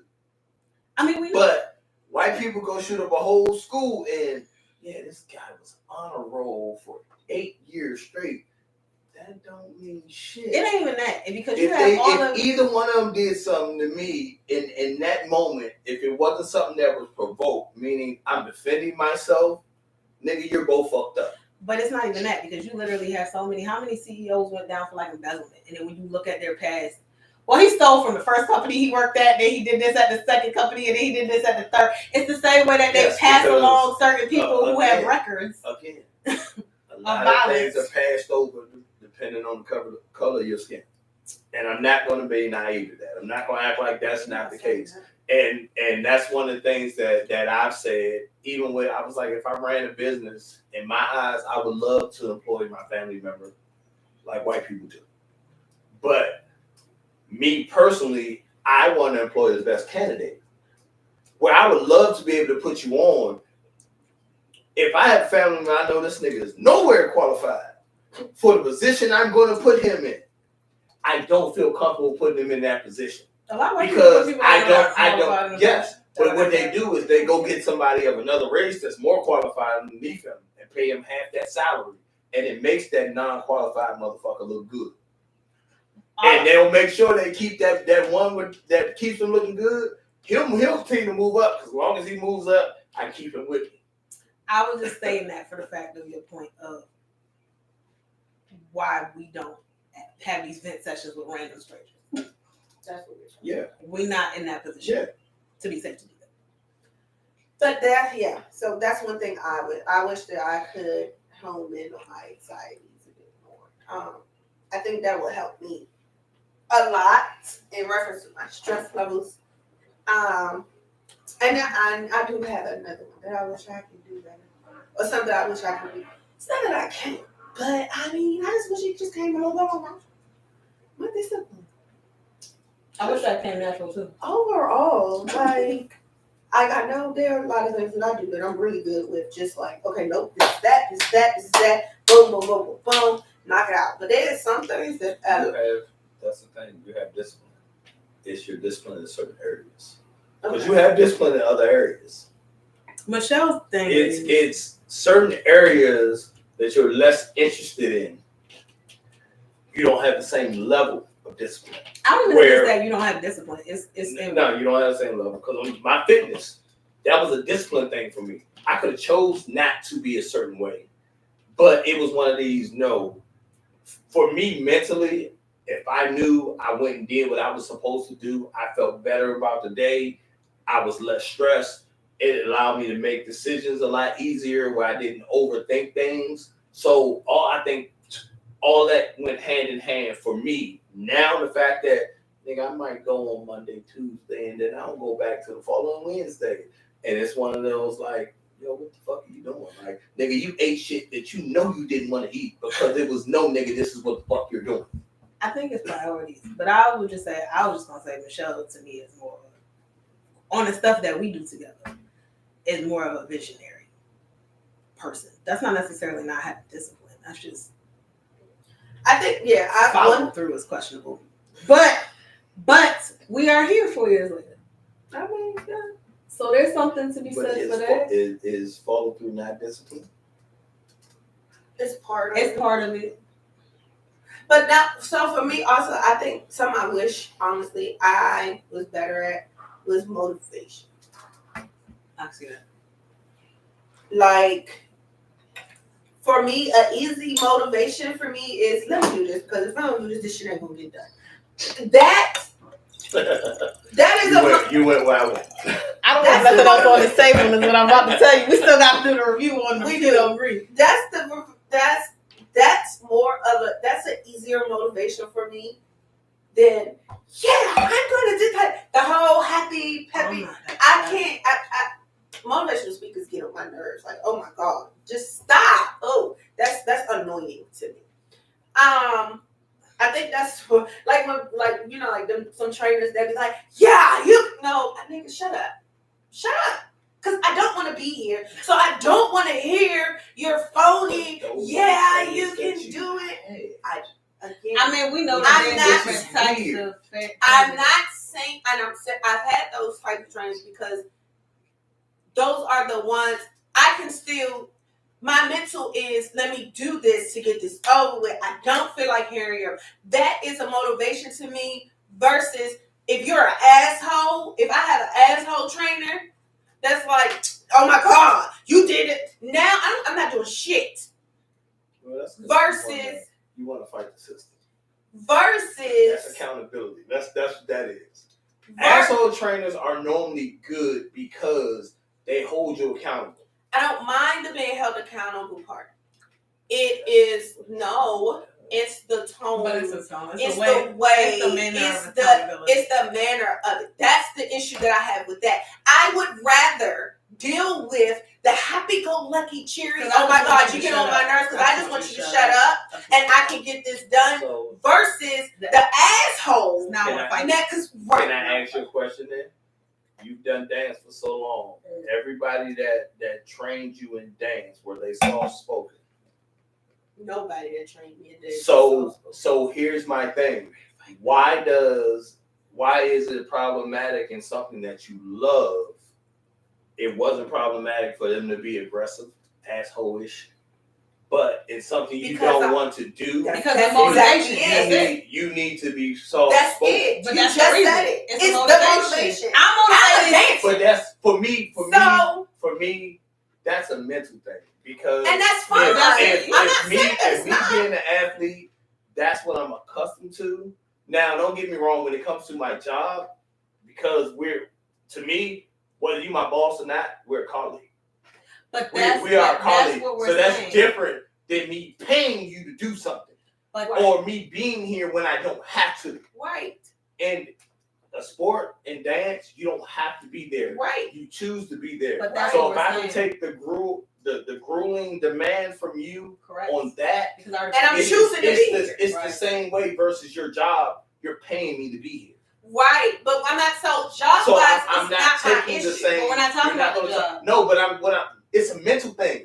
And that's because see, the mental part is the nigga paying you to do this. You still wouldn't allow them to talk to you the same way you would somebody that you're paying to be there. But this is what we're saying. We would not pay the asshole because we already don't want to be here. But you paid the asshole in something you love. Correct, because I love it. So you did pay the asshole. But that's two things. No, two different things. Two different things. I will pay the asshole to be there for something I love because I'm gonna be there. Without you, I'm still gonna be here. But so if I don't want to be at the gym, but in paying the asshole to get you healthy and have you live longer, I'm not paying you. That's fine. I'm paying the peppy person. I'm gonna pay the peppy person. Not the asshole. It may not work for you. But the peppy person will work for me. No, but I said may not. But they will. Everybody's different. We're not talking about everybody. We're talking about the peppy person. In your eyes, you may think they're doing the right shit, and then you lose nothing. And then an asshole, when you do listen and do X, Y, Z, you are losing it. If that's your motivation, that's fine. Great, but I'm not talking about it being my motivation. It's one of those things that even if it's not your motivation, sometimes in listening to the asshole may get you there. Sometimes in listening to the peppy person may get you there. Correct. It all depends on the workout. That's why I said it doesn't work for everybody. But we are saying that, Robert. We agree with you. But we are saying personally, I am not going to pay the asshole when it comes to workouts. I don't want to. I don't want to be here. So if I did the asshole, I'm going to fight you. And then I'm not working out. It's not going to get the peppy person. You on my nerves. I guess that's more of a female it's not a No. And I say that because if I'm paying for something, whether I like you or not, I'm going to do what I'm paying for. But that's the person. But I have the because I don't believe in wasting my money. Neither do Right, I. neither If do I I. show the fuck up, I'm going to do But that. I have choice who of where I'm paying putting Yes, my money. I get that. But So I'm again, not paying that. if you don't know he's an asshole before you pay Then him that's or her, different. But that's before you different. pay him, If I already, different. that's what I So mean. hold on. Not you. Not I know he's an asshole, so I'm not paying him. No, Not that. I understand It's that. If we they don't know presented something, then themselves we so great, and now And hold we on, we hold too. on. But this is the thing. Motherfucker here, like But That's she already different. did that. Like I let's take did that. what you do? Fit church. Let's take Fit Church. Let's say people at Fit Church were assholes. They weren't, I don't think. So Scott has asshole in him, but that's not what he portrayed all the time. But he also put coaches in place. That first phase, we didn't have an asshole coach. We had someone who was encouraging. She was uplifting. It was Crystal. She was that I called her phase one the nurturer. She was more of the okay, we're gonna get you into this. Let's just stand there. By the time, No, she was the encourager. But what we're I say, saying, who's the asshole? but this is what we're saying. Not Crystal. the Not Crystal. nurturer and Not the asshole. Crystal. Janae. And she wasn't like an asshole, but she was more of the okay, you gonna do this or not? Do your job. Right, but it took us to get to phase 3 to that because now you went through phase 3. Right? I went through 5. But that's what we're But saying. that's what I'm saying. It's not that she quit once she got to the asshole. Well, I didn't say she quit. No, that's what for I'm saying. me, I'm saying this. But the motivation changed. The motivation definitely changed because also by phase 3 now, I'm more motivated because I have seen the results. And that's why they can from from the soft one, because phase 2 the mother was annoying as shit, but we got it done. But that's what I'm saying. So by phase 3, it was kind of like they were preparing for the asshole. I can be prepared for the asshole, but I'm not coming in it straight in like that because I already don't fucking want to be here. So you're not gonna get shit from me. I'm not gonna get shit from this. So I'm not gonna do it. Now, if I don't know you're an asshole from the jump, then okay, it's a thing of I don't know it. But if I know that going in, then no, fuck you. I'm not going over here. I'm going over here with the annoying person that's gonna get on my goddamn nerves. Her voice is gonna get their voice, not her. It could be him. Because it's definitely some hymns. Correct. Voice is gonna get on my, but I'm gonna get this shit done because I want you to shut the fuck up. Like, and I want to do this. I want you to shut the fuck up. And it's like, okay. So that's fine. my motivation. That's my my motivation is you shutting the hell up. If you turn around and you sign back up for a similar program with a similar person, then what? Then that's on me because I don't know. But That's what I'm saying. No. We're Meaning, not like, saying. let's say you go back to the exact same shit. Mm-hmm. And then turn around and complain like you didn't know what was coming. No, for you can still with the same people. Nobody's saying that we're not going to necessarily complain. That doesn't mean you quit. But see, what you're saying, if the impetus is getting the workout, losing the weight, doing whatever, what all we're saying is, if I sign up for a 6-week program, I've already invested my money. I don't know who this person is going to be. Right. I signed up, and it turns out this motherfucker is an asshole. Well, damn it, I already paid my money. I'm going to do it, but I'm going to do it pissed. My motivation is going to be in the garbage because I don't like your style. But if I finish your workout, yes. Nobody's saying that you're not finishing. No. Here's my question. It could be. Do you finish your workout? Because I don't mind a client that fights me back but does what the hell I told her to do or him to do. You get on my nerves, absolutely. But I'm more interested in you doing the workout. Right. Versus you bickering back and forth and you do nothing. It becomes one of those, why are you here? Just leave. Just go the fuck home. That's how I feel. Why am I here? Just go home. I'd rather you bitch every day and produce. But that's what we're saying. But see, you're speaking from the trainer. We're speaking from the trainee. And yes, but that's what I'm saying. It's one of those. I'm not gonna take on a client that's gonna complain about me when you knew who I was. I'm not gonna show you nothing different. But Rob, I'm not gonna show you nothing different. When you sign up, this is what the fuck it is. We all know you're an asshole. I fired clients. I told them take your fucking money because I'd rather not have it. That's fine. We are not the same. That's fine. We get that. But that's what I mean. I'm Where saying. it's one of those for me. why would you sign up for that and then turn around? But and you don't always know who you're signing up for. And I'm not saying when you don't know. I'm talking about when you do know. Well, when you do know, then you don't have no excuses. But that's we're not talking about that. Okay, that's what I'm talking about when you do know. Right, Well, I'm not talking about when you don't. But we're not talking about I'm not talking about the unexpected. We talking about that, but we That's are. what we are. But we are. You gotta say So what we say are. where we are. We are talking about the unexpected. We're not talking We're not about talking about you walking in the door. You know No. everything. No, we talk about this is brand new.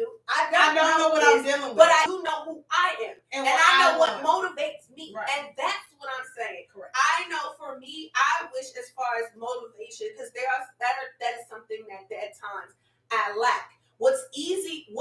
It's my motivations for me. Let me do this to get this over with. Let me do this because if I don't do it, it won't get done. Let me do this because I know I'm supposed to, even though I don't fucking feel like it. Are easier motivators for me. Being an asshole. For me. Correct. Me too. Versus, hey, I should do this because it's good for me.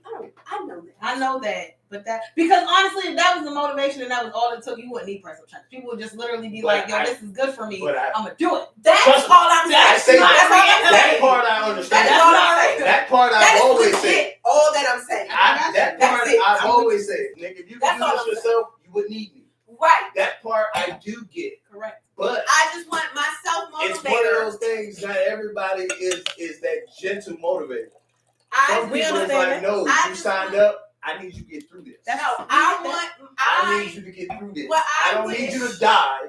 But I we're talking about what I'm talking about. My wish for myself was for my motivators to be not what they are. I want my motivators to be something else. I don't like what motivates me. That's what I'm saying. Well, and that's outside. A lot of times in being married to you, baby, you don't even know what motivates you. And that's the other part. And I think that's a bigger part than the people motivating you. Is your motivations change so damn. Your motivations are bipolar as fuck. But that's what she's saying. And that's what where I'm saying. It's one of those things where that gentle speaking person work Tuesday, don't work on Wednesday. That's what I'm saying.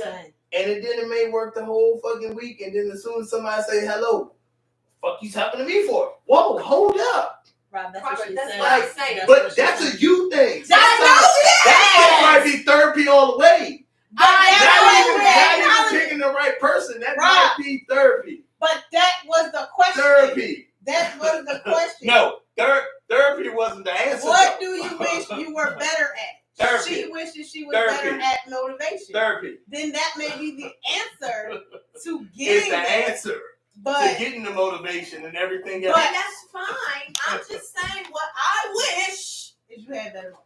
That I had was better motivation. What I wish is that's all I'm saying. This Pinot Gris, please. I just want to rate the Pinot Gris now that ain't nobody drinking it no more.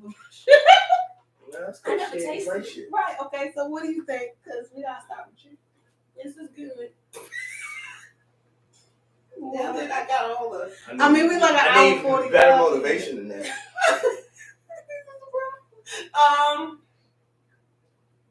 Give me the rate now. Can you give me it, please? That wasn't peppy enough. That one peppy. That's you got it. You do. Push through. Tell me what the taste buds say.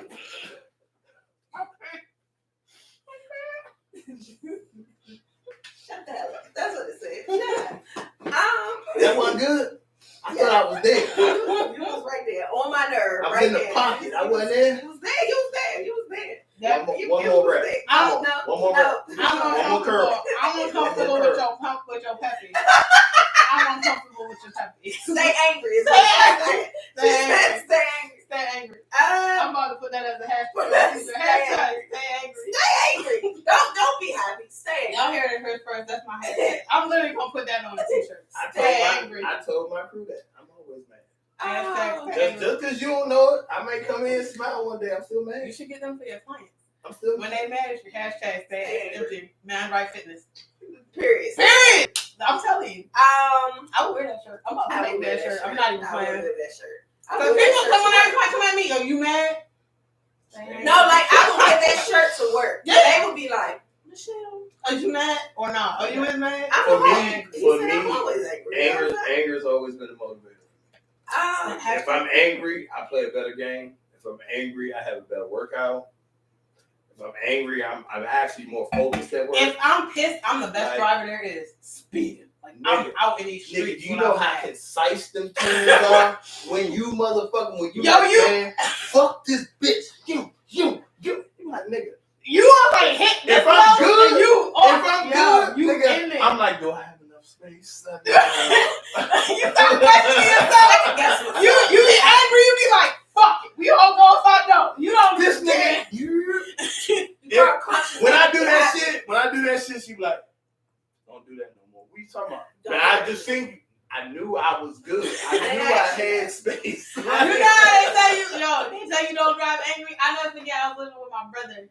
And I had to drive home to you. I was already tired. I literally called her preacher and I said, yo, piss me off like only you can. He was like, why? I said, I got 5-hour drive. I never had an angry accident. I got 5-hour drive and I need to get home. And he was like, baby, you okay? Yes, that's the problem. Piss me off. You're you. Piss me off. Say 2 things and it should be fine. Do this. And he was like, I love you. I don't know what you want to say right now. That's all I need. That's all I need.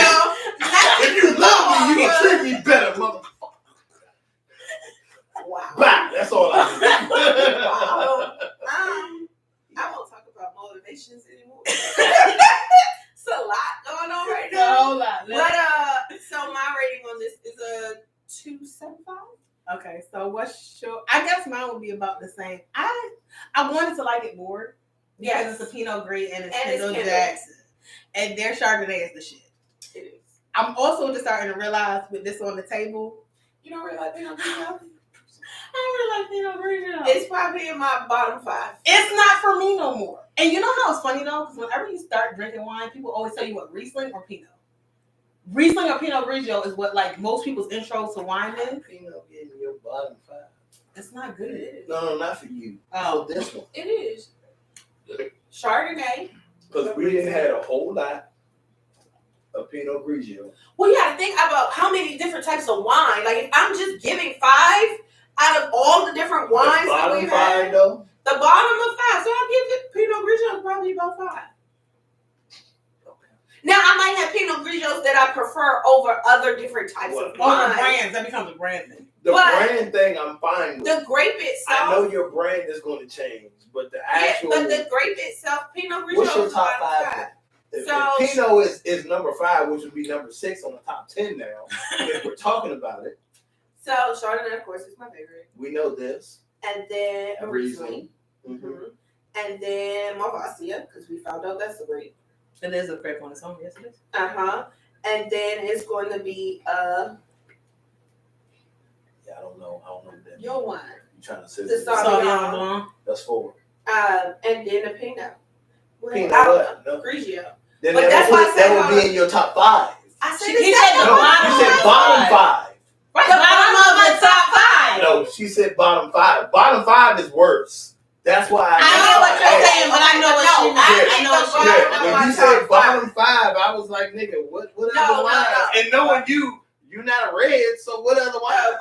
And that's the other part. That's why I say it's iffy because it might be 6 because what is the red? What is the red that I'm finding out that I like? Cabernet Sauvignon. Yes. Because yeah, that's a good dinner. Yes. But it all depends on the the point. It does. That's why I'm I know saying. you like The Prisoner. Yeah. So that's why I'm saying. So that's why I'm like, those two right now are kind of competing for each other. I don't have an issue with that. I just wanted to hear them. I just wanted to hear you run them all. Oh. You need to verify to see where it was. Excuse me. I'm Because when sorry. you start kicking my wines out, I need to know. I'm not kicking your wine. Yeah, you did. Because for me, it's a Blanc. And then we go Pinot. Oh. And then Riesling. You have to say it's a Sauvignon Blanc. There are more than just, that's not the only Blanc. What's that one that we... Because there are a lot of Blanc. What's that other one? It's... Vidal Blanc is a Blanc. There's a bunch of Blancs. Yeah, but a lot... Well, I'm not going to say Blancs depending on where you go shop at. But in the world of wine. Yes. Depending on where you shop at, you may never run across one of them. And all of that. But all of that also comes into play as well. Right. No, what is that? It's a white wine. I feel like we've all had. Which one? My favorite? Listen, I'm looking at our Is it list right Gewürztraminer? now. Yeah, that's my shit. Yes. That's my shit. Yes. That's my Yes. number one. Yes. I live for Wait, a it's Gewürztraminer. Yes. That would probably be number 3, and then the reason. I live Because for Chardonnay, for me, it all depends on the brand. Gotcha. Well, yours it also depends on if it's buttery or just oat. Yes, but that's why I said it depends on the brand. That brand is going to change that. But that's not just the brand. That's a how it's How fermented. it's fermentation. Yeah. And That's what makes So, it buttery or for not. me, Right. Chardonnay would be probably like 6, 7. And that's fine. Because that Mavassier is going to come in right there fast. I understand that. Because it's right below, well, right above, if I'm talking about as far as worse. Because Okay, so let me ask you this question. sweet-wise, So on the table, because we need to wrap this up, we knocking on 12. that's a 3. So what are your top? Give me your Top two. 1, 2, 3. It's just the top 2. Okay, give me a top 2. Okay, the Garrefigna, And then I'm going to go here. Kendall, Yeah. and the Pinot Kendall Gris. Pinot For me, May. for Okay. me, that's what it What's would your be. My number 1 is the first one that we had. The Gabbiano. Okay. And Ain't that difficult as the second? Because I'm with you on that first. I'm with you on the first. I'm going to have to go with the Australian. Argentinian? Yeah, Argentina. Because ain't nothing Yeah, on you here. start with Let's Australia. start with that. You right. the Woo! Ain't nothing on here. Australia. You know what I mean. The other A one. The other. She gonna tell you soon it's all the same region. No, I ain't gonna say that. I'm gonna say that. I was like, I know my geo is jacked up, but I'm not All gonna the way. say that. So mine would probably be, I'm gonna say the Gabbiano and the Pinot Gris, the 2 I bought. Although the Garrefigna I think would be, I didn't like that. Yeah, The McManis, the McManis is out for me. Yeah, It's no. definitely the worst. no, I would like the Gabbiano and the Kendall-Jackson. So Even with that having that bite, that McManus for me was like. I handle think the bite. the McManis initially like juice, but I think it's because I was thirsty. And I was just like, oh, it's juicy. But then coming back to it for a wine, like, what is this swishing around the mouth? Like they told us at District Winery, it just wasn't. Yeah. I because I like Chardonnay, I can do the bite. Because Chardonnay is dry, It unless can you be. get a buttery, and then there's a younger one. So like, I can do a bite. Especially because that's not the first thing you get when you taste that. That's the last one. Give you dry mouth. It does, but that's why I can handle the bite because it's the acid in it. It's not that I can handle that. And the other one just reminds me of a Sauvignon, and I just Yeah, I can't do the Sauvignon. All right, you want to wrap us up so we can. okay, ladies and gentlemen, this has been a wonderful, long, wonderful wind out. Well, I mean, I guess this is a good one because you are a little short on episodes From us right now. As we go through things and figure things out, We as we look forward to give you better quality content. So we'd like to thank you for joining us today. Thank our wonderful, not so much guests. Our Thighs out, you see them? The hoochie daddy's on. our wonderful extended co-host Benefactor. of the show, the husband, for joining us today. I am Ty Michelle. And I am Shimon Camille. Be sure to like, share, subscribe, comment below, and let us know what you are thinking about these wines. If you've had them, let us know your thoughts. Or if you drink something else, let us know what you're drinking. We can taste those too. Be sure to follow us on Instagram at ALS2WA for more of everything wine related, more laughs, more fun, more wine, more craziness, more randomness, wines of the week and the whole 9 yards. We love you all. Thank you all for being with us during this time. And as always, There's nothing wrong with a little wine. or lots. Toodles. See y'all next month. Ooh.